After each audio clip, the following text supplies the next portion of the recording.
जोहार झारखंड, जय हिंदुस्तान। जी हाँ दोस्तों, आज आप सुन रहे हैं रेडियो सम्राट FM 89.6 मेगाहर्ट्ज पर बदलते पलामू की आवाज़, यूँ कहें प्राइड ऑफ पलामू।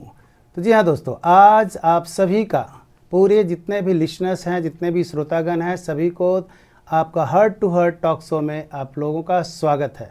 तो जी हाँ दोस्तों, आप अपने पॉपुलर शो को जहाँ कहीं भी आप सुन रहे हैं, अगर आप गाड़ी में हैं, रेडियो को सुन रहे हैं, मोटर में हैं, ऑटो में हैं, या कहीं मॉल में हैं, ट्रांजिस्टर सेट के पास में हैं, तो बस हार्ट टू हार्ट टॉक को सुनने के लिए आप 89.6 मेगाहर्ट्ज पर अपने आप को ट्यून कर लें।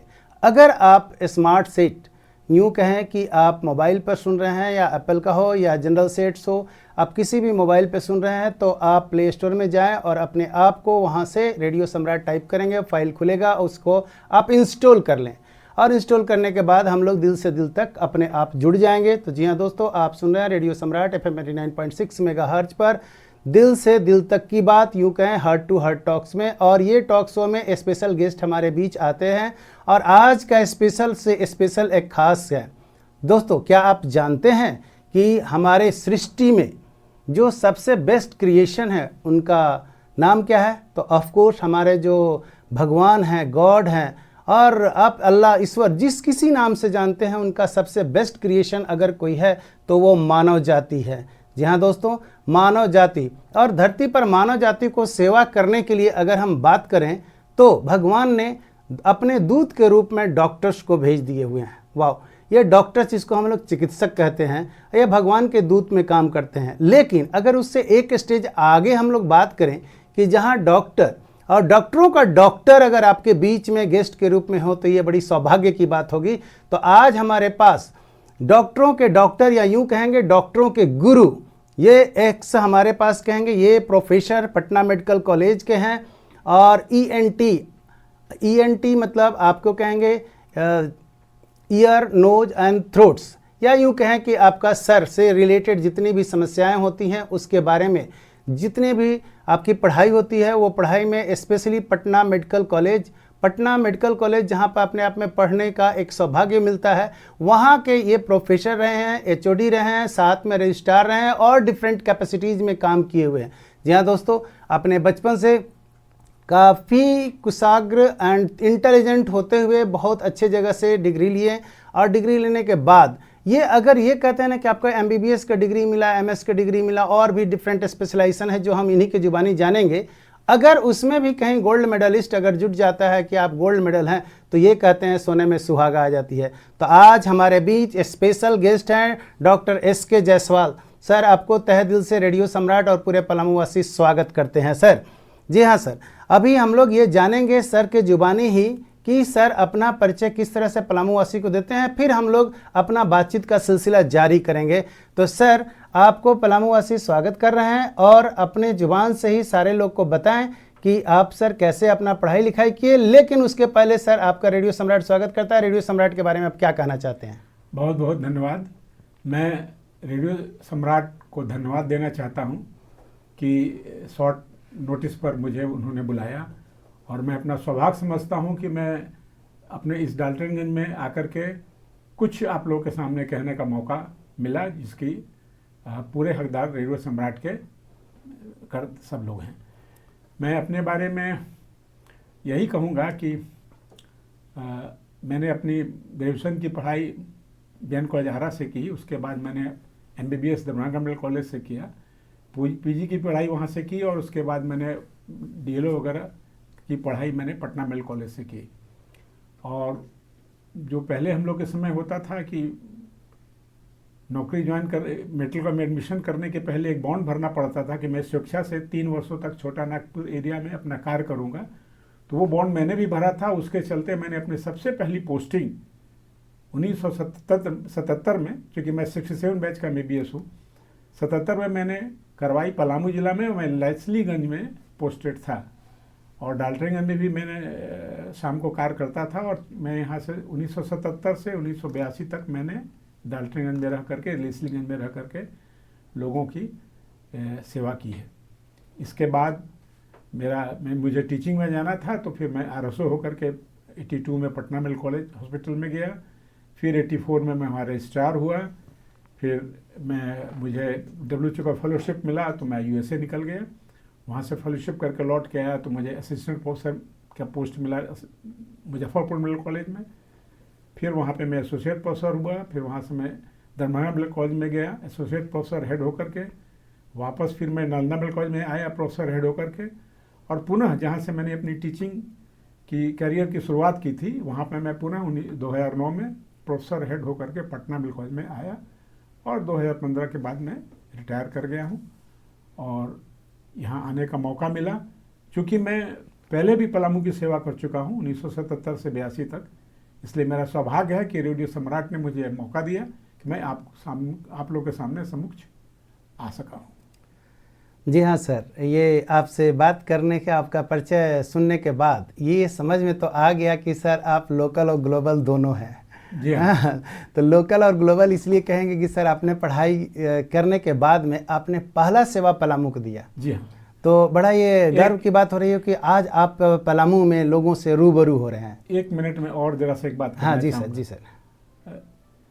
1958 या 57 में मेरे फादर मदर की पोस्टिंग यहाँ, मेरे फादर भी डॉक्टर थे, बहुत अच्छे संगीतक थे। अच्छा। ऑल इंडिया रेडियो में प्रोग्राम भी होता था। Right right. तो उस पीरियड में 1960 में आरा में उनका ट्रांसफ़र हम लोग का हुआ तो हम लोग आरा गए थे। उसके पहले 2 साल मैंने डाल्टनगंज में पढ़ाई की और आप लोग को जान करके ताजुब होगा, गिरोवर स्कूल के लोग अपने को बहुत गौरवान्वित समझें कि मैं 6th and 7th गिरोवर स्कूल से मैंने पढ़ा है। क्या बात है सर, क्या बात है। और ये आप गिरोवर स्कूल से पढ़ करके फिर डॉक्टर बन करे, फिर पलामू को सेवा दे किए, फिर इंटरनेशनली अगर हम लोग बात कहें तो जो USA माना जाता है one of the best place to study and for the knowledge, आपने वहाँ किया। फिर जो बिहार और झारखंड का इंटीग्रेटेड अगर बात करें तो one of the best college Patna medical college है, जहाँ पर अभी आपने वहाँ प्रोफेसरशिप किए। उसके अलावा भी बहुत जगह आपने हेड ऑफ द डिपार्टमेंट के रूप में काम किए। तो ये तो बहुत ही गौरव की बात है कि आप अपना इलस्ट्रियस कैरियर को इस तरह से आपने एक्सप्लेन किया हुआ है और डॉक्टर बन करके लोगों को सेवा कर रहे हैं सर। अब सर हम लोग ये जानेंगे कि आप जब टीचिंग लाइन में थे और डॉक्टरी वाला प्रोफेशन, तो as a doctor as a teacher sir किन किन चुनौतियों का आपको सामना करना पड़ा है सर? देखिए, सबसे पहली बात है कि टीचिंग में मेरा बहुत शुरू से झुकाव रहा और जब मैंने अपना MBBS कंप्लीट किया 72 में 73 में मैंने MS ENT के लिए अपना ज्वाइन कर लिया, तो मैं अपने से 1 साल जूनियर बैच को 74 से पढ़ाना शुरू कर दिया था। मेरे शिक्षक लोगों ने मुझे मौका दिया, तो मैं उस समय उन लोगों को ऑपरेशन OT का और इंस्ट्रूमेंट के बारे में पढ़ाता था। फिर धीरे धीरे ये मेरी अंदर की ख्वाहिश थी और टीचिंग में आने के बाद सबसे पहले यही था कि जो मैं जानता हूँ वो अपने विद्यार्थी लोगों को दे सकूँ, क्योंकि यही लोग आगे बढ़ेंगे और विद्यार्थी हमेशा आगे बढ़े। तो कहते हैं ना कि कटोरे पे कटोरा बेटा बाप से भी गोरा। तो गुरु वही अच्छा होता है जो ये कह सके कि वो मेरा विद्यार्थी है। हाँ बिल्कुल। तो वो खुशी होती है। तो मैंने वही काम किया, ऐसे RSO से भी, रजिस्ट्रार से भी, और मैं कम से कम 5 मेडिकल कॉलेज का हेड ऑफ डिपार्टमेंट रहा हूँ। तो ये तो बहुत ही गौरव की बात है। और प्लस एक बात तो क्लियर हो गया कि सर आप में जो टीचर का जो गुण है, हमको लगता है कि स्टूडेंट लाइफ से ही वर्तमान है। जी हाँ। मतलब आप पढ़ रहे थे तब भी अपने जूनियर को पढ़ा रहे थे और आगे पर डिग्री करने के दौरान भी मैं कॉलेज में भी पढ़ा रहे थे। तो ये तो बहुत बड़ी बात है कि आपने जो भी हुनर सीखा अपने तक सीमित नहीं रखा और इसको आप लोगों ने बहुत लोगों के बीच में बांटते चले गए हैं। तो आपके जो हुनर है या जो भी आपने सीखा मेडिकल के दौरान में, तो ये बहुत अच्छी बात आपके साथ है कि आप शेयर करते जा रहे हैं। सर आगे हम लोग ये चाहेंगे कि आपका जो स्पेशलाइजेशन है वो ये हम लोग कहते हैं ना ear nose and throat specialization है इसमें। जी। और हमें लगा कि पटना मेडिकल कॉलेज में हेड नेक का आप सर्जन भी रहे हुए हैं। जी हाँ। हाँ तो सर्जन भी। हाँ, अब तो ENT में हेड नेक इंक्लूड हो गया है। हाँ हाँ। तो जब मैं USA में फेलोशिप करने ट्रेनिंग में गया था, तो वहाँ मैंने पिट्सबर्ग यूनिवर्सिटी में और पेंसिल्वेनिया यूनिवर्सिटी में और हार्वर्ड यूनिवर्सिटी में तीनों जगह काम किया। तो वहाँ ENT में लोग हेड नेक सर्जरी करते थे, तो वो मैं वहाँ से ट्रेनिंग लेके आया। तो मैंने भी इस प्रकार से शुरुआत किया। अब तो सभी लोग ENT के लोग हेड नेक सर्जरी कर रहे हैं। हाँ तो ये तो भाई पूरे पलामू वासी अपने गेस्ट को तहे दिल से आप शुक्रिया और थैंक्स बोलेंगे कि ये आपका पहला पढ़ाई करने के बाद पलामू में सेवा किए, कुछ दिन स्टूडेंट लाइफ में ये अपने पेरेंट्स के साथ में गुजारे और साथ में आज पलामू में आए और इनको ऐसा हम लोगों ने प्रपोजल दिया और सर सहज स्वीकार किए। सर धन्यवाद कि आपने बहुत शॉर्ट समय में और शॉर्ट स्पैन ऑफ टाइम में आपने रेडी हो गए कि हाँ हम पलामू वासी से रूबरू होना चाहते हैं। और सर के बारे में अगर एक बात बताएं तो सर डॉक्टर हैं। जैसे हम लोग डॉक्टर कहते हैं तो एक दिमाग में आ जाती है रोते हुए आते हैं सब, हंसता हुआ जो जाएगा। जी हाँ सर, आप लोग के पास जो पेशेंट आते हैं बड़ी उदास ढंग से आते हैं, दुखी आते हैं ना, और जब ठीक होकर के जाते हैं तो मुस्कुराहट के साथ जाते हैं। तो हमें लगता है कि सर ये आपका एक अचीवमेंट ही होता है हर जब पेशेंट जब ठीक होकर के जाते हैं। जी सर, तो आप इस अपने को किस तरह से सर देखते हैं? अपने पेशेंट जब आपका ठीक होकर के जाते हैं सर तो आपको कितनी खुशी होती है? किसी भी चिकित्सक को बहुत खुशी होती है, चाहे मैं हूँ चाहे कोई भी हो, क्योंकि जो भी मरीज आता है और ठीक होकर जाता है तो बहुत खुशी होती है सभी को, मैं ही क्या सभी को।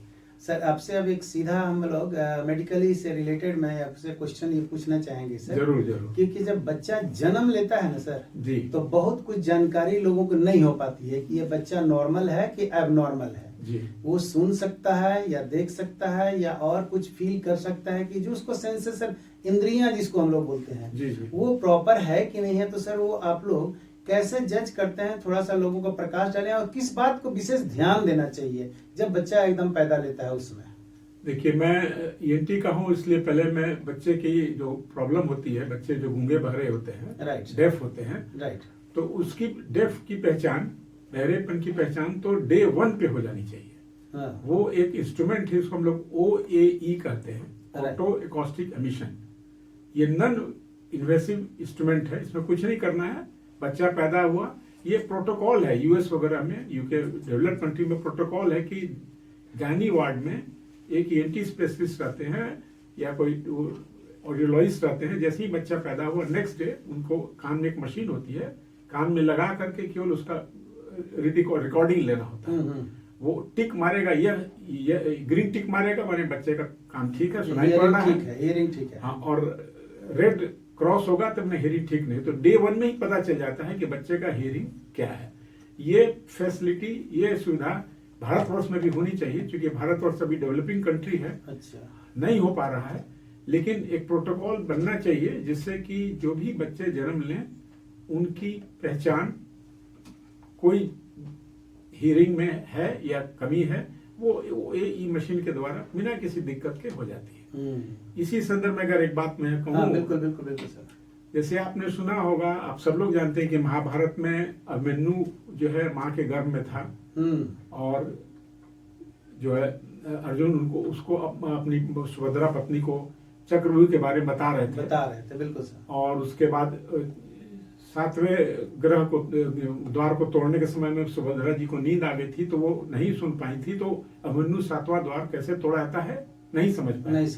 इसको सब लोग मजाक समझते हैं, थ्योरी समझते हैं, गलत है। अच्छा, कहानी मान लेते सर। कहानी मान लेते। बच्चे का कान का डेवलपमेंट माँ के गर्भ में 3रे महीने में हो जाता है और 3रे महीने से ही बच्चा कुछ कुछ सुनने लगता है और 6ठे महीने तक बच्चा समझने लगता है। इसलिए जब बच्चा जब गर्भ में रहता है तो जब वो पैदा होता है, जिसकी आवाज उसको सुनाई पड़ी रहती है उसको तुरंत देख करके, आवाज सुन करके वो पहचान जाता है। अच्छा, तो ये एकदम धारणा गलत है कि अभिमन्यु को नहीं सुनाई दिया। अभिमन्यु को सुनाई दिया क्योंकि उसका कान 6ठे महीने फुल्ली डेवलप्ड हो चुका था। अच्छा, और चूंकि सुभद्रा को नींद आ गई थी इसलिए वो 7वां द्वार तोड़ने को नहीं समझ सका।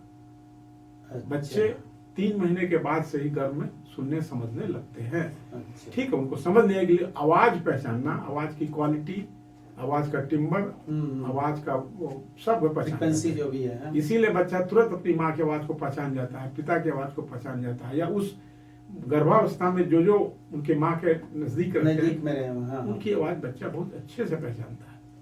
तो सर इसका तो प्रभाव जरूर पड़ता है कि अगर गर्भावस्था में जो है वो माँ है वो क्या काम कर रही है, इसका मतलब बच्चा पे उसका प्रभाव पड़ता है। अगर पढ़ा रही है तो अलग है, चिकित्सक है तो अलग है, खिलाड़ी है तो एक अलग टाइप का उनको मतलब एक स्पिरिट कहा जाता है ना कि गर्भ से ही सीख करके आए हो क्या? मतलब एक कहावत में बहुत कुछ सच्चाई भी है। नहीं, खेलने और कूदने के बारे में तो मैं नहीं कहूँगा, नहीं उसके बारे में, लेकिन इतना मैं जरूर कहूँगा कि हम लोग जो राय देते हैं गर्भावस्था में माँ को कि झगड़ा नहीं करें, गुस्सा नहीं करें। अच्छा। क्योंकि उसका असर पड़ता है, चिड़चिड़ापन जी जो आ जाते हैं। हाँ, जी। मतलब तो ये हो गया कि हम लोग बच्चे का एसेस कर सकते हैं कि बच्चा बहरा है कि नहीं। और अगर जैसे अगर पता चला कि बहरा है तो उसका असेसमेंट हम लोग रूल ऑफ 10 में करते हैं कि हम लोग 10वें महीने 10 पाउंड वजन और ये सब देख करके फिर आगे का उसका उपाय होता है, जिससे कि बच्चे का हियरिंग इम्प्रूव कर जाए। हियरिंग होगा तो बच्चा बोलने भी लगेगा। जो बच्चा गूंगा होता है वो एक्चुअली बहरा भी होता है, क्योंकि जैसे आप जानते हैं कि बंगाली का बच्चा पैदा होते बंगाली बोलता है, हाँ। पंजाबी का पंजाबी, हाँ। और हम लोग जैसे भोजपुरी हैं तो भोजपुरी बोलेंगे। हाँ। इसलिए कि बच्चा जब पैदा हुआ वो अपनी माँ को, पिता को, सब लोगों को बंगला बोलते हैं सुनता है तो उसको वो नकल करता है, तो वो बंगाली बोलने लगता है, वो तो पंजाबी नहीं बोलेगा। हाँ। उसी प्रकार से जो बच्चा गूंगा रह जाता है, नहीं बोल पाता है, इसका मतलब कि वो सुन ठीक से नहीं पाता है, तो वो नकल नहीं कर पाया तो बोल नहीं पाया।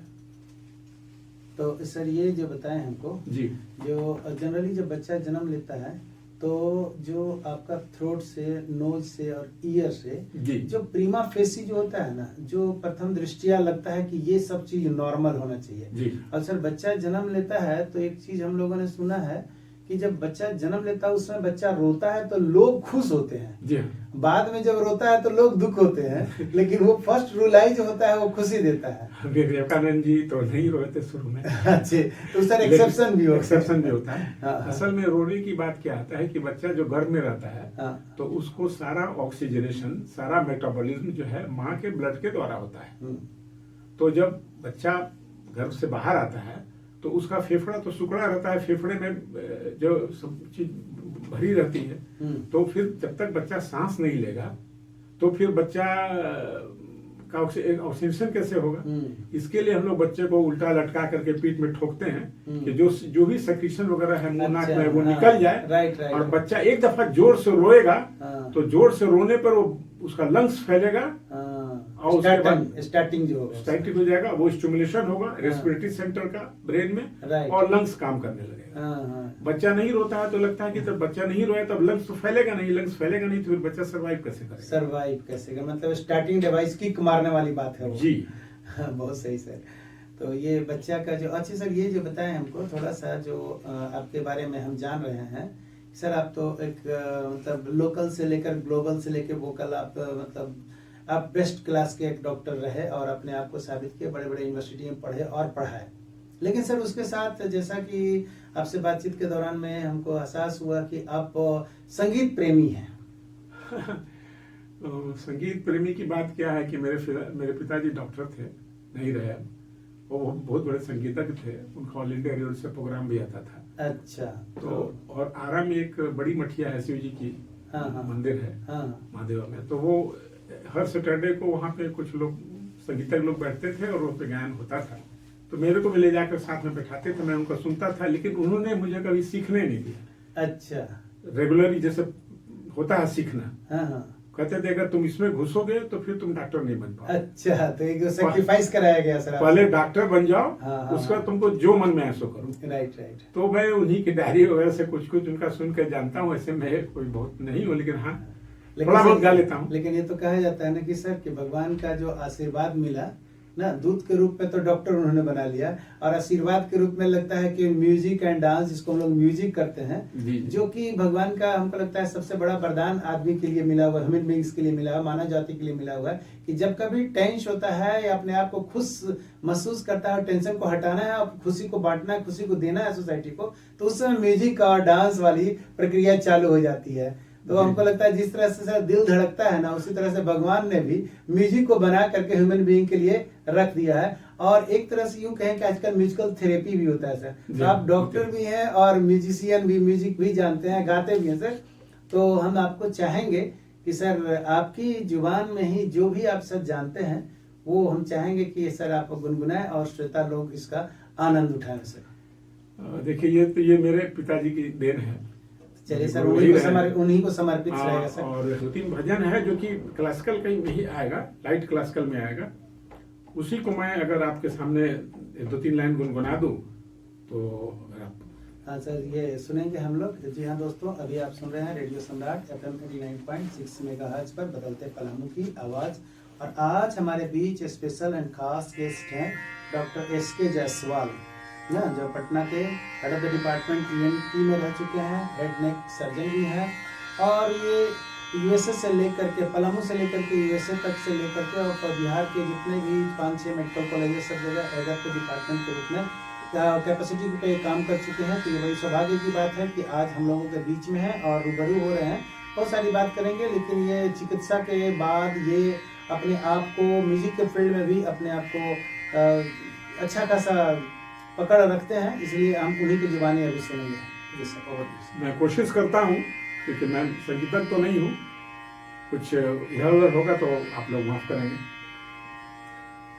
शिव जी का भजन है। शिव जी कैलाश पर्वत पे हैं और कैलाश पर्वत में मगन होकर के जब डमरू बजाने लगे तो सब लोग मगन हो गए।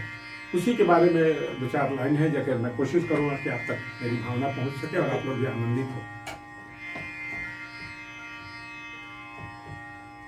शिव शिव शिव शिव शंभो, शिव शिव शिव शिव शंभो, ऐसा डमरू बजाया भोलेनाथ ने, सारा कैलाश पर्वत मगन हो गया।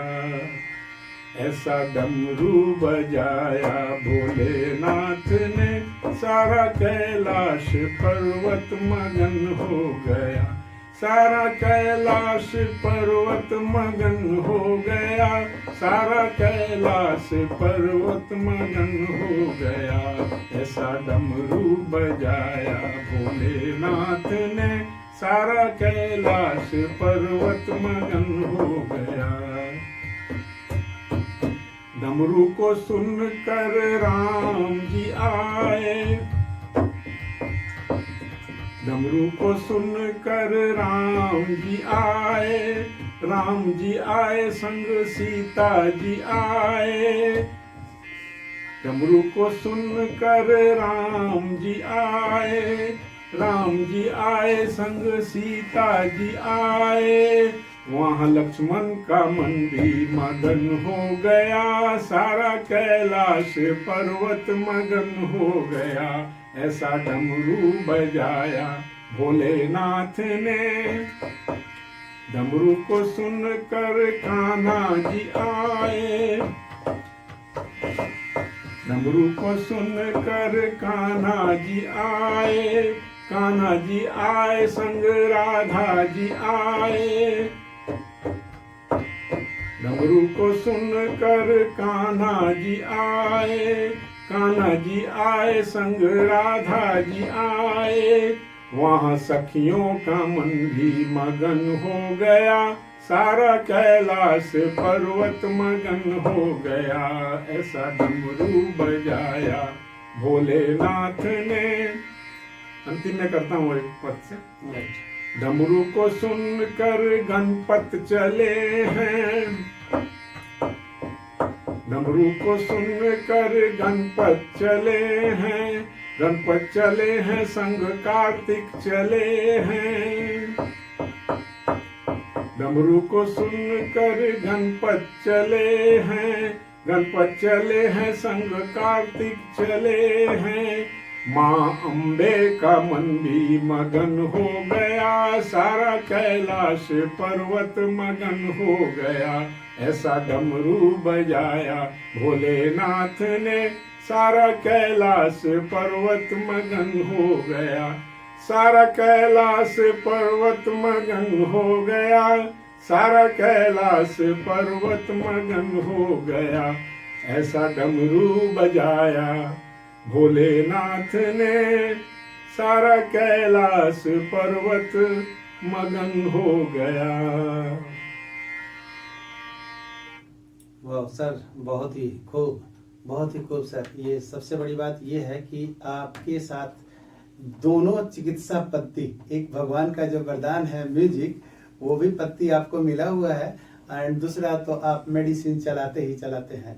तो हमें लगता है कि जिंदगी खुश रहने के लिए सबसे बेस्ट तरीका जो होता है म्यूजिक का, एंड म्यूजिक स्पेशल जो हमको आजकल तो सर म्यूजिक थेरेपी भी होने लगा है। जी हाँ, म्यूजिक थेरेपी होने लगी है। म्यूजिक थेरेपी में बहुत तरह के बीमारियों का इलाज सर्टेन फ्रीक्वेंसी लगा करके होता है। सर इसके बारे में कोई जानकारी है क्या, तो शेयर किया जाए सर। इसमें बारे में देखिए, बहुत से राग में, जैसे कि मैं कभी आराम से बैठता हूँ, हाँ, तो कोई भी राग रागनी लेकर के अगर मैं धुने हो गया तो बहुत शांत हो जाता हूँ। हाँ, तो अगर मैं बहुत एग्रेसिव हो गया है, राइट, बीपी बहुत बढ़ा हुआ, तो ऐसी राग रागनी सुननी चाहिए या गानी चाहिए जो गंभीर हो, जो आपके मन को स्थिर कर दे और बहुत आपको शांत कर दे। वैसा भी आपको राग रागनी, जैसे जो गंभीर प्रकृति के राग हैं, जैसे आपको भीम पलासी हुए, दरबारी हुए वगैरह हुए, मालकोस हुए, और कुछ आप बहुत क्या कहते हैं विचलित, माने बहुत बुझे रहते हैं, तो कुछ राग है जो कि चंचल प्रकृति के राग हैं। तो चंचल प्रकृति के राग गाने से, या कुछ सौंदर्य वाली राग हैं जैसे बागेश्वरी हो गया, रागेश्वरी हो गया, इन सब करने से आदमी का चित्त प्रसन्न होता है। तो इस प्रकार का राग रागनी का है। और जैसा पहले के बड़े बड़े संगीतज्ञ लोगों ने कहा है कि राग रागनी से उन्होंने वर्षा भी करवा दी, जरूर उनके स्वरों में ऐसी शक्ति होगी कि उन्होंने ऐसे कराई होगी। ऐसा तो कहना मुश्किल, हम लोग तो खाली सुन सकते, देखे नहीं लेकिन सुने हैं। हाँ, सुने हैं। और लेकिन आजकल इसीलिए चिकित्सा पद्धति में आ गया है शांत करने के लिए बहुत सी बात। हाँ, चिकित्सा पद्धति में हम लोग म्यूजिकल थेरेपी भी आ गई है। इससे गुड हार्मोन सेक्रीट होने लगते हैं, तो गुड हार्मोन सेक्रीट होंगे तो शरीर को फायदा होता है। हाँ, एक तरह से शरीर तो सारे मेडिसिन का सर घर अपने आप में भी है, बीमारी का भी घर है ना। लेकिन अब ये जरूरत है कि उसको जो भी बीमारी है उसको ठीक करने के लिए कौन सा हार्मोन्स एंड कौन सा उसके अंदर जो स्राव होता है, जो भी विटामिन मिनरल्स जो भी बॉडी में है, कहाँ पर स्टोर है, किस तरह से हो, सही समय पर अगर वो हमको लगता है कि निकलता है तो हमको लगता है आदमी लोग ठीक हो सकते हैं। लेकिन हमको लगता है उसको जो भी निकलने वाली बात है, हार्मोन्स के सीक्रेट होने की बात है, वो पर्टिकुलर फ्रीक्वेंसी या पर्टिकुलर एनर्जी लेवल पे ही होता होगा, जो कि हमको लगता है म्यूजिक थेरेपी में बात करते हैं। जी सर। तो अभी सर हम लोगों ने बात कर रहे हैं ये बच्चों के बारे में, क्योंकि आप सर चाइल्ड के रूप में और बड़े के रूप में सभी लोगों के लिए हम लोग कहते हैं कि आपने ENT में स्पेशलाइज किए हुए हैं सर। तो हमें सर ये बताया जाए पहले ना कि जैसे ही बच्चा जब जन्म ले रहा है तो उसको तो आपने जज कर लिया कि आंख के लिए। सर आजकल एक बड़ा फेमस है बीमारी चल रहा है, कोक्लिया एब्सेंट हो जा रही है, जो कि हियरिंग लॉस जिसको हम लोग कह रहे हैं। और जैसे ही वो लॉस हो जा रहा है तो बच्चे गूंगा भी हो जा रहे हैं, मतलब जो डिवाइस से बच्चे सुन पाते हैं और बाय बॉर्न ये चीज को जनरली हम कई बच्चे में इस चीज को पाए कि वो जो श्रवण शक्ति के लिए स्पेशल जो डिवाइस कान में नेचुरली होता है वो नहीं मिल पा रही है, और नहीं मिल पा रहे हैं तब बच्चे बोल भी नहीं पाएंगे, सुनेंगे नहीं तो बोलेंगे कैसे। तो सर इसका कोई अभी इलाज है या फिर जैसे कम्प्रोमाइज करना है? नहीं, उसका है। जैसे कि मैंने बताया कि डे 1 बच्चे के पैदा होने के बाद OAE करने के बाद से पता चल गया कि बच्चा का हियरिंग नॉर्मल है, एबनॉर्मल है। अगर हियरिंग कम है, नहीं है, तो फिर हम लोग फर्दर टेस्ट करते हैं, वो बेरा कहलाता है, brain stem evoked response audiometry. दिक्कत उसमें यह है कि उसकी बैटरी जो है चेंज करनी पड़ती है, उसको वो खर्चा बच्चे को माने अभिभावक को पड़ता है। लेकिन उसके लिए भी सरकार सोच रही है कि बाद में वो भी ऐसा कर दे जिससे कि बैटरी 5 साल 6 साल के बाद जो चेंज होती है उसका भी इंतजाम कर दे। ये सरकार के द्वारा मूक बधिर श्रवण योजना के तहत जो है सरकार के द्वारा फ्री में दिया जा रहा है। ये सर ये एज क्या होना चाहिए इसके लिए? क्या बच्चे अगर मान लीजिए गलती से बड़े हो गए, मान लीजिए बच्चे तो गलती से बड़े होते चले गए, बाद में इनको लग रहा है कि अच्छा हमको ट्रीटमेंट कराना चाहिए, तो 8-9 साल 10 साल 12 साल के बच्चे होंगे, तो क्या सर उसमें ये संभव है इम्प्लांटेशन? नहीं, हम लोग करते तो हैं, लेकिन उसमें कितना बच्चे का स्पीच डेवलप कर पाएगा, क्योंकि बच्चा तो एक एक्विटाइज हो गया ना। राइट। अब जैसे कि एक सिंपल बताता हूँ कि जैसे आपको मैंने बकरी ककड़ी लकड़ी, तो जिसका हियरिंग इधर सेंट्रल प्रोसेसिंग नॉर्मल होगा, सेंट्रल ऑडिटरी प्रोसेसिंग नॉर्मल होगा, तो बच्चा को आप बोलिएगा बकरी ककड़ी लकड़ी, बच्चा भी वापस बोलेगा बकरी ककड़ी लकड़ी। लेकिन उसका सेंट्रल पार्ट जो है ब्रेन का, सेंट्रल ऑडिटरी प्रोसेस गड़बड़ होगा, तो बकरी ककड़ी लकड़ी समझेगा ही नहीं। हाँ, सबको एक ही चीज समझ सबको एक ही बात बोलेगा, तो वो हाँ। बात जब उसकी डेवलप कर गई 12 साल की उम्र तक, तो फिर से उसको वापस ट्रेनिंग लाने में बहुत डिफिकल्टी बहुत होती है। डिफिकल्ट होगी। इसलिए दिक्कत तो होती है, लेकिन कोशिश करने वालों की हार तो नहीं होती। हाँ, ये फिजियोथेरेपिस्ट लोग जो होते हैं, स्पीच थेरेपिस्ट, हाँ स्पीच थेरेपिस्ट जो जी, होते हैं, वो उनका थोड़ा कार्य बढ़ चैलेंज- जाता है। हाँ, उनका कार्य बढ़ जाता है, और प्लस गार्जियन का, गार्जियन का, राइट। बच्चे का, क्योंकि उसमें एनवायरमेंट के लोग छोड़ देते हैं। हाँ, सही सही। लेकिन ये चीज है कि अगर ये अर्ली पता चल जाए, अर्ली डायग्नोसिस हो जाए, तो ये समस्या का समाधान हो सकती है। एक चीज और इस पे मैं कहना चाहूंगा कि ठीक है, बच्चे का कॉकलियर इम्प्लांट की जरूरत नहीं है। ऐसे भी बच्चा मान लीजिए मॉडर्न या मॉडरेट हियरिंग लॉस का किसी एक कान में है, दूसरे कान में नहीं है, तो जितना जल्दी हो बच्चे को कान में हियरिंग एड लगवा देना चाहिए। अच्छा, जैसे कि हम लोग को दिखलाई नहीं पड़ता है, हाँ। बच्चों को दिखलाई पड़ता है तो हम लोग चश्मा देते हैं ना। हाँ, बिल्कुल सर, बच्चा चश्मा पहनता है, स्कूल में बोर्ड में दिखलाई पड़ने लगता है। बिल्कुल सही। उसी प्रकार से अगर उसका हियरिंग लेवल उतना है, अगर उसको हियरिंग एड देने से काम चल गया, तो बच्चे को हियरिंग एड जितना जल्दी दीजिएगा, उतना ही जल्दी वो स्टिमुलेट होगा उसका कॉकलिया और कॉकलियर नर्व ब्रेन, तो उसका हियरिंग भी अच्छा हो जाएगा, स्पीच भी अच्छा हो जाएगा। हियरिंग एड देने से हिचकना नहीं चाहिए। जैसे पहले था ना कि एक कहावत है, nobody makes passes the girl who wear glasses. जो लड़कियां चश्मा पहनती थी उनको कोई पासेस नहीं करता था। हाँ। Nobody makes passes the girl who wear glasses. Glasses. तो लोग, लड़कियां चश्मा नहीं पहनती थी, लड़के भी नहीं पहनना चाहते थे। अब तो हाँ। सब लोग पहनते हैं। अब तो फैशन में भी हो गया। तो हियरिंग एड का भी यही होना चाहिए कि जरूरत है बच्चे को भी, तो हियरिंग एड लगाइए। आप समझते हैं कि बच्चे को हियरिंग एड लगाने से लोग हंसेंगे, तो भाई मेरी बात समझिए, आपका बच्चा कम सुनता है, ये दुनिया वाले जान रहे हैं, मोहल्ले वाले जान रहे हैं, आपके संबंधी जान रहे हैं। राइट। छुपाने से क्या फायदा? हियरिंग एड लगाइएगा तो भी लोग जानेंगे, नहीं लगाइएगा तो भी जान रहे हैं। हाँ, और दुनिया से परवाह भी नहीं करना चाहिए सर, अगर हम अच्छे हैं तो अच्छे हैं। हाँ, हम अपने बच्चे को डेवलप करा रहे हैं। राइट सर, ये जो हम लोग जो कहते हैं ना कि जो अगर बहरा होता है, डीफ, वो डम भी होता है, ये ऐसा सर जरूरी है क्या कि डीफ और डम ज्वाइंट है या अलग अलग? नहीं, आप बहरे हैं तो गूंगे हो ही जाइएगा। अगर बचपन से आप बहरे हैं पैदाइशी, राइट, तो गूंगे हो जाएगा, इसलिए कि आपने बांग्ला भाषा कभी सुनी ही नहीं। तो बंगाली का बच्चा बांग्ला कैसे बोलेगा? क्योंकि बांग्ला भाषा सुनते आ रहा है इसलिए बोला है। पंजाबी का बच्चा पंजाबी सुन रहा है इसलिए बोल रहा है। राइट। तो जो बच्चा सुना ही नहीं तो बोल नहीं पाएगा। सही सही सही। एक ये हुआ। दूसरा होता है कि लैरिंग्स में या जीभ, कभी कभी जीभ तालू में सटी रहती हाँ, है, हाँ। तो वो बच्चा ठीक से जीभ से नहीं बोल पाता है। जैसे कि कुछ शब्द हैं जिसको कि हम लोग जीभ से बोलते हैं, तालाबेशा। तालाबेशा में जीभ को तालू में सटाना पड़ता है, हाँ, तब तालाबेशा शुद्ध निकलेगा। हाँ। दंत सा, जीभ को दांत से सताना पड़ता है, तब सा बोलिएगा तो दंत सा निकलेगा। राइट, बिल्कुल सर। तो उसी प्रकार से जीभ का भी कुछ फंक्शन होता है। तो कभी कभी टंग टाई होती है, जीभ नीचे सटी रहती है, तो उसको हम लोग काट के छोड़ा देते हैं। अच्छा। या कभी कभी आपका बच्चे का पैदाइशी में तालू फटा हुआ रहता है, हाँ, तो जिसको क्लेफ्ट पैलेट कहते हैं। या क्लेफ्ट सर ओठ के पास भी कटे हाँ, जाते हैं। उसको क्लेफ्ट लिप कहते हैं। अच्छा, क्लेफ्ट लिप कहते हैं। और तालू अंदर में पूरा फटा रहा है, उसको क्लेफ्ट पैलेट कहते हैं। वो झंझनाहट की जो आवाज आती तो है, उसमें नाक से गूंजते रहेगा बच्चा। हाँ, बिल्कुल, बिल्कुल। तो उस पीरियड में आवाज साफ नहीं आएगी, बच्चा सुन रहा है ठीक, अच्छा, आवाज साफ नहीं आ रही, तो उस पीरियड में आप उनका ऑपरेशन करा करके बनवा दीजिए। अच्छा, ये क्यूरेबल है, हाँ, आराम से मतलब इलाज हो रही है आजकल। हाँ, सभी से हो रही है। बहुत से तो सेंटर ऐसे हैं जहाँ क्लिफ्ट पैलेट और क्लिफ्ट लिप का फ्री में लोग ऑपरेशन कर रहे हैं। राइट, ये तो क्योंकि उनको संस्था एनजीओ पैसा दे रही है, वो हाँ, कर रहे हैं। कर रहे हैं। ये तो उसके चलते अगर बोलने में दिक्कत है, तो वो जब ऑपरेशन हो जाएगा तो बच्चा बोलने लगेगा।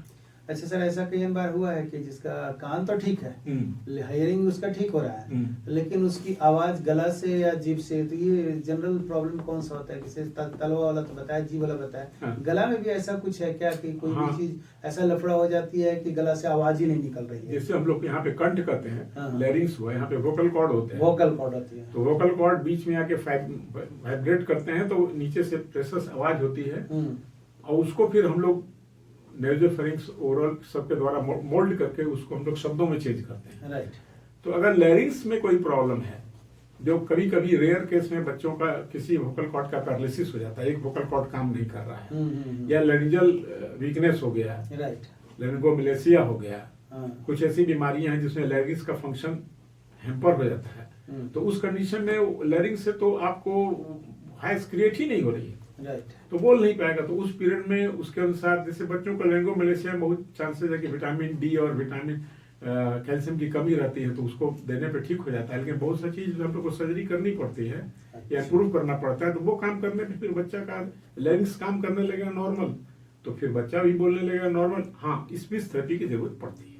अच्छा, इसमें सर हम लोग को जो देखा गया है कि दो तरह के हमें लगता है कि प्रॉब्लम परसीव हम लोग करते हैं, देखते हैं। एक तो बहुत ज्यादा नारा लगा दिए, जुलूस लगा दिए, गीत गा दिए, तो बोलते हैं गला बैठ गया है। और एक लगता है कि जो नेचुरली जो बाई बॉर्न हो गया, तो बाई बॉर्न वाला का तो करेक्शन हमको लगता है कि सर ऑपरेशन से करते होंगे, दवा से भी है, दवा से भी जो है। डिपेंड करता है क्या दिक्कत है। और सर जनरली जो ऐसे जो गला चिल्लाया, नारा लगाया, गीत गाया, है ना सर, अभी चुनाव चल रहा है, चुनाव के दौरान में काफी लोग को देखिए कल एकदम आवाज ही नहीं निकल रहा है, तो उसका सर क्या रेमेडी है? देखिए, मैं आपसे एक सवाल उस पर पूछूंगा। आप कितना मन बोझा उठा सकते हैं? हाँ सर, कैपेसिटी है सर, लिमिट है। आप अपना बताइए। 50 किलो 60 किलो बेसिस से ठीक बेसिस है, है। मैं आपको रोज जो है 100 किलो बोझा उठाने के लिए बोलूं हाँ, तो सर और दौड़ा दूं, तो क्या फेल्यूर होगा सर, आप आगे जाके गिर जाइए, गिरेंगे बिल्कुल। तो वोकल कॉर्ड से हम लोग रोज जितना काम ले रहे हैं, हाँ। लैरिंग से जितना काम ले रहे हैं, उससे आप ज्यादा काम लीजिएगा तो वो थकेगा ना, थकेगा बिल्कुल। तो उस थकेगा, उसमें वीकनेस आएगा, उसमें इडिमा होगा, फूलेगा, उसमें ब्लीडिंग भी हो सकता है, तो वहाँ सबका बढ़ जाएगा। अच्छा, तो उस पीरियड में सिंपल काम करना है। सबसे पहले रेस्ट ऑफ वॉइस, बोलना एकदम बंद कीजिए। अच्छा, बोलना बंद, एकदम बंद कीजिए। हाँ। उसके बाद अगर सूजन वगैरह है तो उसके अनुसार रेमेडी चलेगी, दवा चलेगी, और धीरे धीरे आप ठीक हो जाएंगे। ये तो सर समस्या टीचरों के साथ भी होती है। हाँ, खासकर टीचर जो बहुत पढ़ा रहे हैं ना, तो देखिए कि सर गला में खराश टाइप का हो जाती है, और थोड़ा सा सवेरे लगता है, भारी भारी लगने लगता है। तो सर जनरली जिसका जो काम है, डेली की काम कर रहा है, उसके लिए कुछ वैसा रेमेडी है कि कुछ गार्गलिंग करें, कुछ करें जिससे कि एकदम फ्रेश गला होते रहे? काम तो सर कई लोग का प्रोफेशन है, तो करना ही पड़ेगा ना। एक चीज जैसे मैं बोल दूं, करत करत अभ्यास सुमृत तो होत सुजान। हाँ। अभ्यास से सब इम्प्रूव हो सकता है। जैसे कि हम लोग कमजोर हैं तो कसरत करते हैं, बॉडी इम्प्रूव करता है, तो उसी प्रकार से टीचर लोग को भी धीरे धीरे करते करते उन लोग डेवलप कर लेते हैं कि उतने घंटे तक लगातार भाषण दे सकते हैं। लेकिन किसी कारण से उनको खुद ही सर्दी खांसी कुछ हुआ हो तो उस पीरियड उनकी आवाज बैठ जाती है। राइट, हाँ। तो उस पीरियड में तो रेस्ट आपको देना है, रेस्ट देना है। जैसे कि रेस्ट देना है, गार्गल करेंगे, सिंपल नेसियर ड्रग लेंगे, प्रूफ कर देगा, ठीक हो जाएगा। तो लेकिन सर गार्गलिंग के दौरान में क्या डालना चाहिए? गर्म पानी में कुछ लोग बोलते हैं कि ऐड करके गार्गलिंग कीजिए तो आपको राहत। सिंपल सबसे अच्छी चीज है कि गर्म पानी सादा से गार्गल कीजिए। दूसरा आप ऐड कर सकते हैं, हल्का नमक डाल सकते हैं। अच्छा, तो जिनको ब्लड प्रेशर ज्यादा रहता है, हाइपर, उनको तो मैं एडवाइस करता हूँ मंडप नहीं डालिए। पुराने समय में कहा जाता था कि फिटकरी डाल के गार्गल कीजिए, ये भी एक अच्छी दवा है। एक गिलास पानी में छोटा सा फिटकरी का टुकड़ा करने के लिए इसको पोटासियम कह देते हैं, और उसको गार्गल कर लिया, और बाहर से गले से सेक होकर अपना किया, उससे आराम हो गया। मतलब मैं सिंपल मैसेज, आप घर का प्रोसीजर कीजिएगा, वो अपना ठीक रहेगा। एक सर आगे बढ़ने से पहले हम लोग ये सर आपका जो हुनर है खासकर म्यूजिक में, इसके पहले जो आपने शिव तांडव सुना है वो बहुत ही अच्छा लगा। उम्मीद करते हैं हमारे पूरे पलामू वासी लोग इनको एंजॉय कर रहे होंगे, क्योंकि एक डॉक्टर के साथ संगीत जुड़ गया है, तो संगीत थेरेपी और दवा की थेरेपी दोनों चलेगा, तो आप जल्दी से चंगा होंगे और खुश रहेंगे, और प्यार देंगे प्यार लेंगे, रिस्पेक्ट देंगे रिस्पेक्ट लेंगे वाली बात आपके अगल बगल रहेगा, और खुशहाली के एक माहौल होगा। सर आपसे एक अगला वाला जो हम, अगर आपके कोई चीज है जो आप गा सकते हैं सर, तो हम चाहेंगे कि सर वो चीज आप सुनाएं। देखिए, मैं संगीत थेरेपी तो नहीं करता हूँ, मैं स्वांता सुख है, एक प्रसंग है, कोशिश करता हूँ कि मेरा सुर नहीं टूटे। राग दरबारी पे है। प्रसंग में है कि सुदामा जी कृष्ण जी से मिलने जब जाते हैं तो दरबार उनको जो है पहरेदार उनको रोक देते हैं। बाद में खबर होती है तो कृष्ण जी दौड़े हुए आते हैं, सुदामा जी को ले जाते हैं और अपने यहाँ रखते हैं, सादर सत्कार करते हैं, रोक लेते हैं अपने। इसी बीच में कृष्ण जी जो बहुत लीलाधर हैं, उन्होंने कोई लीला कर दी। उन्होंने उनका सारा झोपड़ी जो था गांव में रहते थे हटवा दिया, तोड़वा दिया। वापस जब ये जाते हैं कुछ दिनों के बाद, सुदामा जी तो देखते हैं कि मेरी जो झोपड़ी, मेरी बगीचा, मेरा मंदिर है ही नहीं, तो घबरा जाते हैं। तो उसी पर एक राग दरबारी पर है, मैं कोशिश करता हूँ कि आपको रख सकूं।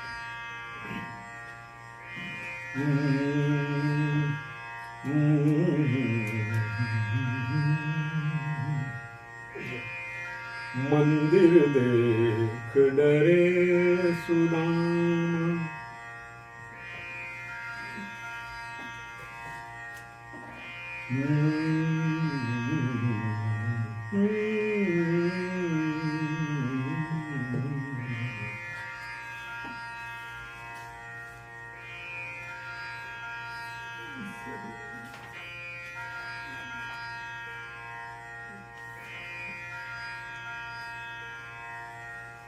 ये ऑफ हो गया था, ऑटो ऑफ हो गया।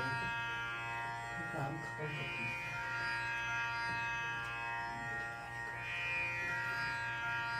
ऑटो ऑफ हो गया। ऑफ हो गया ही नहीं रहा। सब डायरेक्ट ऐसे लोग ना देखे। तो एक थे 4 स्टैंड।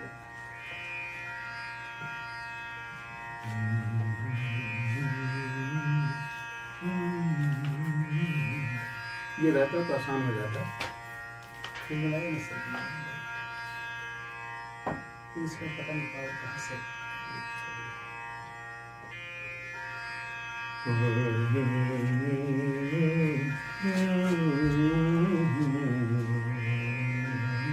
बनाए ना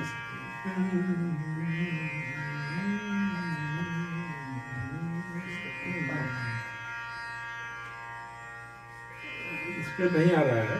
मैं कोशिश करता हूँ एक सिंपल हाँ राग भैरवी पर है। आज फिर तुम पे प्यार आया है, आज फिर तुम पे प्यार आया है, बेहद और बेशुमार आया है, आज फिर तुम पे। इसको भी रहने देते हैं अभी, इसको आगे। ठीक है सर। हेलो जी हाँ दोस्तों, अभी आप सुन रहे हैं रेडियो सम्राट FM 89.6 मेगाहर्ट्ज पर। आज हमारे बीच हैं स्पेशल गेस्ट के रूप में हैं डॉक्टर SK जायसवाल, और जिन्होंने डिफरेंट कैपेसिटी में अलग अलग जगहों पर काम किए, वर्क किए, मेडिकल के क्षेत्र में अपना बहुत बड़ा मुकाम हासिल किए हुए हैं। और अभी आप उनसे रूबरू हो रहे थे। सर एक लास्ट क्वेश्चंस आप हमको बता दें जी। जो बच्चे जब या बड़े जिन किसी को गला में खासकर एक जो आजकल देखा जाता है कैंसर की बीमारी है, जी हाँ। तो ये कैसे सर पहचान होती है प्रीमा फेसी की इस बच्चा को कैंसर का सिम्टम है, या बड़े को कैंसर में गला कैंसर जनरली देखा गया ओरल मतलब कई तरह का कैंसर है, लेकिन कैंसर जो गला वाला हो जाता है ना वो बड़ा डेंजरस तो सर कैंसर अपने आप में है, इसके बारे में थोड़ा सा बताएंगे। कैंसर तो ऐसे ही बहुत जानलेवा बीमारी है, और कैंसर जो है, जो हिडन कैंसर है जिसको हम लोग लैरिंजल कैंसर कहते हैं, कंठ का, ये अननोटिस चला जाता है बहुत दिनों तक। जैसे अगर कैंसर मेरे होंठ में है, जीभ में है, तालू में है, तो वो तो देखने से पता चल जाता है बहुत दिनों से कोई घाव है जो नहीं भर रहा है। अच्छा। कोई मांस आ गया है या कुछ वहां से मुंह से खून आ रहा है तो वो पता लग गया। मतलब जनरल सिम्टम ये होता है, जनरल सिम्टम होता हो गया है, घाव हो गया बहुत दिनों से, ठीक एक्सेसिव कुछ ग्रोथ हो रहा है, एक्सेसिव ग्रोथ हो रहा है, या खून अक्सर थूक वगैरह में आ रहा है। नाक के पीछे भी मांस बढ़ जाता है कैंसर का, तो नाक से अक्सर ब्लीडिंग होती है, मांस आता है। तो ये तो बता देता है कि मैं खतरनाक चीज हूं, तुम मेरे को देखो। और वो डायरेक्ट देखने पर पता चलता है। लैरिंक्स का कैंसर जो कंठ का कैंसर है वो छूट जाता है इसलिए कि कुछ कैंसर है जो वोकल कॉर्ड पे होता है, तो वोकल कॉर्ड पे जो कैंसर होता है तो उसमें आवाज भारी हो जाती है, होर्सनेस हो जाता है, तो आवाज आपकी बदल जाएगी, होर्सनेस हो जाता है। तो उसमें एक सिद्धांत है हम लोग का कि अगर 15 किसी एल्डरली पर्सन का एबव एज ऑफ 50 15 दिनों से ज्यादा आवाज भारी है, आवाज फंसी हुई है, तो आप 50 साल से ऊपर अगर जो भी आदमी है जिसकी आवाज भारी हो रही है, हाँ, 40 से 50 साल के ऊपर की जो भी मेल फीमेल जो भी हो, मोस्टली मेल, अगर उनकी आवाज 15 दिनों से ज्यादा भारी है इन स्पाइट ऑफ ट्रीटमेंट करने के बाद में नहीं ठीक हो रही है, तो आप पहले एक्सक्लूड कीजिए कि कैंसर नहीं है। उसके लिए लैरिंग्स का लैरिंगोस्कोपी कीजिए, देखिए वोकल कॉर्ड में कोई अल्सर, कोई मांस वगैरह है कि नहीं। राइट है तो तुरंत बायोप्सी से कंफर्म कीजिए और आगे का ट्रीटमेंट कीजिए। लैरिंग्स के बाहर का जो कैंसर होता है तो वो उसमें आवाज भारी नहीं होती है। अच्छा। उसमें मफलिंग ऑफ वॉइस हो जाएगा, अगर मांस बढ़ा होगा, बहुत ज्यादा बड़ा होगा तब, या पोटैटो वॉइस हो जाएगा, जैसे कि मुंह में आपने गरम गरम समोसा रख लिया और बोल नहीं पा रहे हैं और बोल रहे हैं, पोटैटो वॉइस कहलाते हैं। तो वही जो बहुत बड़ा मांस होगा तब पता चलेगा। अच्छा। बहुत छोटा रहेगा तो पता नहीं चलता है, वो अननोटिस हो, तो पता कब चलता है जब गर्दन में गिल्टियां हो जाती हैं। अच्छा। तो वो देर हो जाता है आने में। तो उस किसी कंडीशन में अगर आपके गले में, मुंह में, तालू में, जीभ में कोई अल्सर है, कोई मांस है, थूक में खून आता है, बहुत दिनों से ठीक नहीं हो रहा है तो आप उसका जरूर जांच करवाएं, कैंसर को कम से कम निगेटिव करवाएं कि कैंसर नहीं है। उसी प्रकार से अगर निकलता है तो फिर उसका बहुत सा उपाय है, बहुत सा ऑपरेशन है, कीमोथेरेपी है, रेडियोथेरेपी है, वो ठीक हो जाता है। क्यूरेबल है अगर उसकी उपाय सही समय पे हो जाए। अब जैसे आप देखिए ना, आपके सामने उदाहरण है युवराज सिंह, यहाँ क्रिकेटर युवराज, उसको स्पेशल कैंसर हुआ था मेडिस्टेनियम में, लंग्स के बीच में। और वो कीमोथेरेपी में रहा, जूझा, लड़ा और देखिए अभी ठीक है। बिल्कुल। तो अर्ली स्टेज में उसका डायग्नोसिस हो गया। वो भी थोड़ा लेट गया, क्रिकेट खेलने के चलते लेट गया, लेकिन हाँ वो संभल गया। हाँ। मीन्स भी बहुत अच्छे हैं। हाँ। ये भी बहुत बड़ी यही बात है, वो विदेश में इलाज हुआ उसका। मतलब जहाँ हाईटेक है उस जहाँ पर उनका इलाज होने का संभावना बना और संभव हुआ और संभवतः वो ठीक भी हो गए और उम्मीद करते हैं कि पॉजिटिव थिंकिंग के साथ में उन्होंने रिकवर भी किया है। सर ये बताइए, बीइंग अ डॉक्टर्स जनरल लोगों को क्या जनरली प्रिकॉशन लेना चाहिए, लाइफ स्टाइल क्या कर लें ताकि बीमारी आने से पहले दूर रहे? ये कहने पे तो बहुत लोग गुस्सा हो जाएंगे बहुत सी कंपनियां गुस्सा हो जाएंगी। सबसे पहला चीज है कि फास्ट फूड या जंक फूड नहीं खाना चाहिए, क्योंकि फास्ट फूड जंक फूड को खराब नहीं हो उसको रखने के लिए प्रिजर्वेटिव मिलाया जाता है। सब प्रिजर्वेटिव जो है वो पेस्टिसाइड से, माने उसमें कीड़े बैक्टीरिया नहीं पनपे हैं, तो वो उसके लिए जहर है, बैक्टीरिया वगैरह पेस्टिसाइड्स के लिए। लेकिन उस स्लो मात्रा में अगर हम लोग रहे तो मेरे लिए स्लो पॉइजन भी है, तो वो मेरे को धीरे धीरे लीवर वगैरह और इंटेस्टाइन को डैमेज करेगा लॉन्ग स्टेज में। तो वो फास्ट फूड, घर का बना हुआ खाना, तुरंत का बना हुआ खाना कहीं का हो लिया जाए। दूसरा, कोल्ड ड्रिंक्स, चाहे पेप्सी हो, कोला हो, मैंने किसी का मैं नाम नहीं लूंगा, ऑल कोल्ड ड्रिंक्स में प्रिजर्वेटिव रहते हैं, पेस्टिसाइड्स रहते हैं, साल भर रखे हुए हैं, जिसमें कि कीड़ा नहीं डेवलप हो, पेस्ट नहीं डेवलप हो, तो वो तो उसके लिए जहर है, तो मेरे लिए भी तो थोड़ा बहुत जहर होगा। तो जितना अवॉइड कर सकें, आपको दवाई ये मैंने कोल्ड ड्रिंक कंपनी हमसे गुस्सा करेगी तो मैं जरूर बता दूं कि मैं 2000 जरूर है, 2000 के बाद से 24-25 साल हो गया मैं कोल्ड ड्रिंक नहीं पीता हूं। मैं किसी प्रकार का दारू, ताड़ी, शराब, सिगरेट नहीं लेता हूं। मैं कहता हूं इसलिए क्योंकि मैं खुद नहीं लेता। अच्छा, तो मतलब मैंने आज तक दारू, ताड़ी, शराब, सिगरेट सब नहीं किया। रैगिंग है भले, फर्स्ट ईयर में लोगों ने मेरे को सिगरेट पकड़ा के, अरे मुर्गा सिगरेट पी, अरे मुर्गा दारू पी, बस 1-2 दिन, उसके बाद मैंने कभी नहीं लिया। वो वहाँ पर सब लोग टेस्ट करा देता है कि हाँ, एकदम है क्या, थोड़ा सा चख लो, उसी में आदत हो जाती है। उसी में किसी को आदत हो गया, किसी को फैशन हो गया। और जंक फूड भी अगर फ्रेश फूड मिले कहीं भी, आप ढाबा में जाइए, फ्रेश फूड बनवाइए, खाइए, ठीक है, दिक्कत नहीं है। हाँ, सर इतना जो अट्रैक्शन जंक फूड का है आज के डेट में बच्चों में बहुत ही अट्रैक्शन है, कहना और करना में तो मुश्किलात आ जाती है। मैं अपने ही घर में नहीं रोक पा रहा हूँ, तो क्या बोलेंगे, कोशिश तो करता हूँ कि जंक फूड नहीं आए, घर में फ्रेश खाना बने।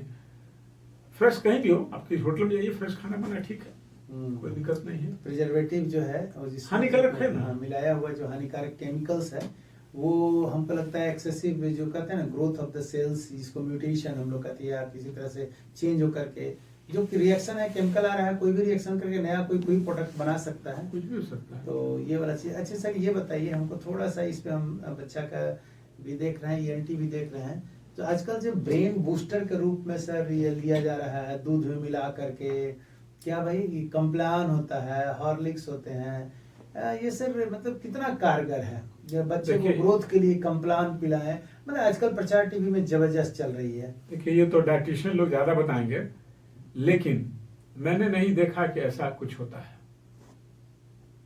ऐसा कुछ होता है कि बूस्टर आप पीजिएगा, कम्प्लान पीजिएगा तो बहुत मजबूत हो जाएगा। मतलब बूस्ट डोज के लिए ले लेंगे तो 6 रन मार देंगे और मेरी हाइट फटाफट कम्प्लान पी करके 1-2 फीट जल्दी से बढ़ जाएगा, ऐसा तो कुछ है? ऐसा होते देखा तो नहीं है, बाकी इसके बारे में डाइटिशियंस खुल के बोलेंगे, लेकिन ऐसा कुछ है नहीं। आप शुद्ध भोजन घर का कीजिए अगर आप हो सके जितना, शुद्ध मिलता ही नहीं है।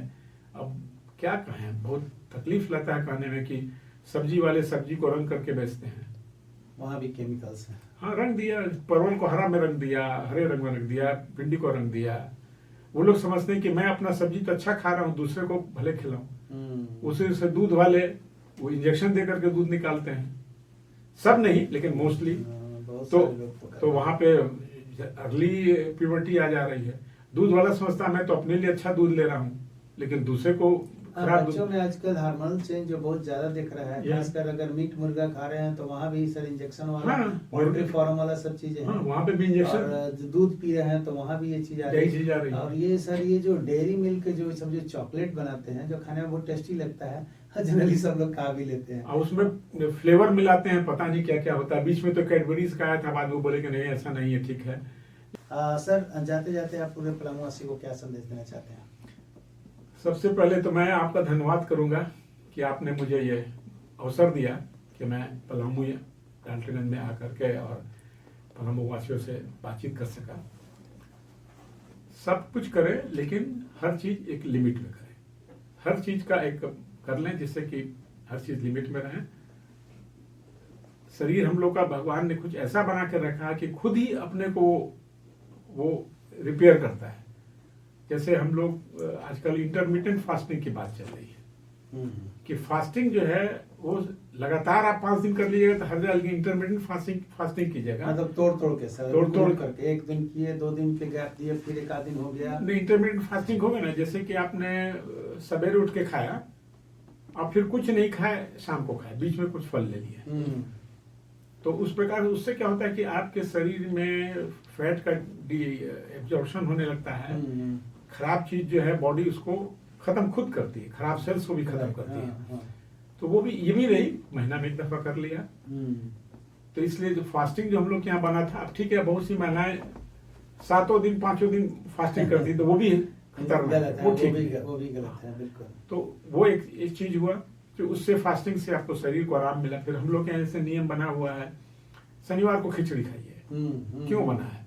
इसलिए बना है कि शनिवार को हल्का खाना खाएंगे तो पेट को भी आराम मिलेगा, डाइजेशन मेरा ठीक रहेगा, लीवर ठीक रहेगा, सब कुछ ठीक रहेगा। तो इस प्रकार से जो हम लोग का कुछ चीज बनी हुई है, क्योंकि उस समय इसको जोड़ दिया गया धर्म से, पूजा पाठ से, क्योंकि जनरल पब्लिक को समझाना बड़ा मुश्किल था कि आप फास्टिंग कीजिएगा तो क्या फायदा होगा, क्या नहीं होगा।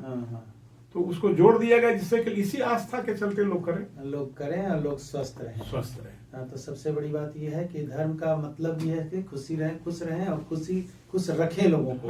अगल बगल के सराउंडिंग जितना भी पास पड़ोस के लोग हैं, हम खुश, हमारे आसपास पड़ोस के लोग खुश, और उसके लिए हम लोग के बीच में धर्म बना। और धर्म जिसको हम लोग कहते हैं खासकर भारतीय सभ्यता में, तो जो धर्म बनी हुई है वो कहीं ना कहीं साइंटिफिक मेथोलॉजी लेकर के जी आपका बॉडी और बायोलॉजी को किस तरह से अफेक्ट कर रहा है, ये देखते हैं कि बड़ा कॉम्बिनेशन है। जो आपने बोले कि फास्टिंग को धर्म से जोड़ दिया गया, हमें लगता है कि लॉजिकली इसको जोड़ा गया है, क्योंकि जनरल पब्लिक को समझाना मुश्किल था।